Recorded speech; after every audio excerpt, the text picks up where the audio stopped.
حضرت عمر کے ایمان لانے پر جو سب سے پہلا کارنامہ ہوا ہے اور اسی دن ہوا ہے وہ کیا ہے؟ بیت اللہ میں کھلے عام عبادت کرنا. یہ آج تک نہیں تھی. بیت اللہ میں کھلے عام عبادت کیا رسول اللہ جاتے تو عقبہ بن ابی معیط جیسا بوڑھا کافر رسول اللہ کے سینہ اقدس اور حضور کی گردن میں پٹکا ڈال کے کھینچنا شروع کر دیتا. رسول اللہ سر سجدے میں رکھتے تو اونٹ کا بھرا ہوا اوجر ڈال دیا جاتا. یہ سارے واقع. تو اسی لیے وہاں کی عبادت کتنے عرصے سے موقوف تھی. حضرت عمر ایمان لائے کہ کعبہ شریف چلے. کہ عمر کیسے جائیں؟ تیری قوم نہیں جانے دیتی.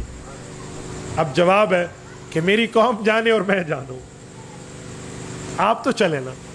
آپ ایمان سے بتائیں مجھے جب صحابہ کرام پہلی مرتبہ یوں کھلے عام حضرت عمر کی قیادت میں کعبۃ اللہ میں عبادت کے لیے رسول اللہ کی قیادت میں جا رہے ہوں گے, آگے حضرت عمر ہوں گے اور حضور پاک کی قیادت میں صحابہ کھلے عام عبادت کے لیے جا رہے ہوں گے, وہ عید سے کم منظر ہوگا. یعنی وہ کتنی اسلام کو اس دن ایک بشارت نصیب ہوئی اور رسول اللہ کے کلیجے میں کتنی ٹھنڈ پڑی ہوگی حضرت عمر کے اس واقعے سے. جو بیٹا اپنے باپ کا دل خوش کرے اس کے لیے تو جنت ہے, اور جو عمر رسول اللہ کے سینے کو ٹھنڈا کر دے اس کے لیے.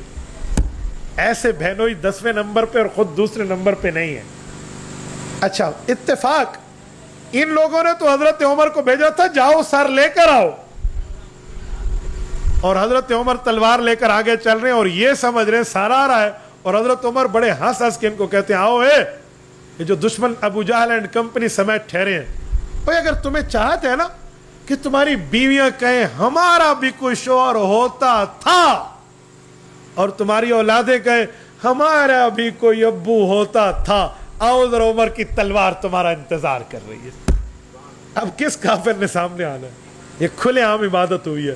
اس کو میں دوسرے لفظوں میں کہوں, بیت اللہ کی عبادت کے لیے فاتح شخصیت عمر فاروق ہے, اور ایسی فتح ہے کہ اس پر کسی کافر کا خون نہیں بہا, ایک قطرہ بھی نہیں گرا, اور حضرت عمر کے رعب اور دبدبے نے بیت اللہ شریف کو عبادت کے لیے فتح کر لی. حضرت آدم علیہ السلام سے لے کر قیامت تک جتنے انبیاء کرام کی امتیں ہیں, ان تمام امتوں کو 2 قبلے ملے ہیں, یا تو بیت المقدس ملا ہے یا بیت اللہ ملا. بیت اللہ ہماری خصوصیت ہے امت محمدیہ کی, اور بیت المقدس بھی کچھ عرصہ ہمارا قبلہ رہا, پھر بیت اللہ ہوا, اور پچھلے انبیاء کو تو بیت المقدس ہی ملا. بیت المقدس بھی فتح عمر فاروق سے ہوا ہے, بیت اللہ بھی فتح عمر فاروق سے. یہ 2 ہی قبلے ہوں کلمہ طیبہ کے ماننے والوں کے, حضرت آدم تا قیامت, اور ان دونوں قبلوں کو فتح کر کے اسلام کی جھولی میں ڈالنا یہ عمر فاروق کا کرنا ہوا. بیت المقدس کی فتح پہ بھی ایسے ہوا تھا نا. حضرت عمر گئے ہیں اور انہوں نے کہا تمہارا امیر المومنین آ جائے, ہم سے چابیاں لے لو. حضرت عمر نے مشورہ کیا جائیں, کہا جی کیوں نہ جائیں, بغیر جنگ کے بیت المقدس ملتا ہے. حضرت عمر گئے اور کفار نے چابیاں ہاتھ میں رکھ دی, وہ بھی روب اور دبدبے سے فیصلہ ہوا ہے, اور یہاں بھی یہی ہے. تو مجھے اندازہ لگا کر آپ ایک جملہ بتائیں, آج ہم قبلے کی طرف پاؤں کرنا اپنے ادب میں حرام سمجھتے ہیں کہ آداب میں بالکل بری بات ہے, نہ کرو.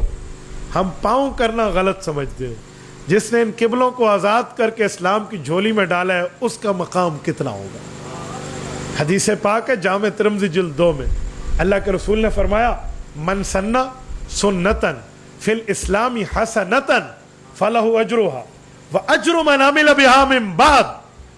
فرمایا جس شخص نے صرف نیکی نہیں کی بلکہ نیکی کی بنیاد رکھ دی تاکہ بعد والے بھی اس پہ عمل کریں, تو اللہ تعالیٰ اسے اپنا ثواب بھی دیتے ہیں, ان سب کا ثواب مجموعہ کر کے اس ایک کے کھاتے میں ڈال دیتے ہیں. عمر فاروق وہ شخص ہے, ان قبلوں پر قیامت تک جو بندہ عبادت یہاں کر رہا ہے اس کو اس کا ثواب تو ملے گا, لیکن اس کا مجموعتاً ثواب عمر فاروق کے نامہ اعمال میں جاتا رہے گا. یاد رکھیں, اسی لیے کہا جاتا ہے کہ اسلام کی بنیاد پیغمبر کے صحابہ ہیں اور خلفائے راشدین اس بنیاد کی سنگ بنیاد.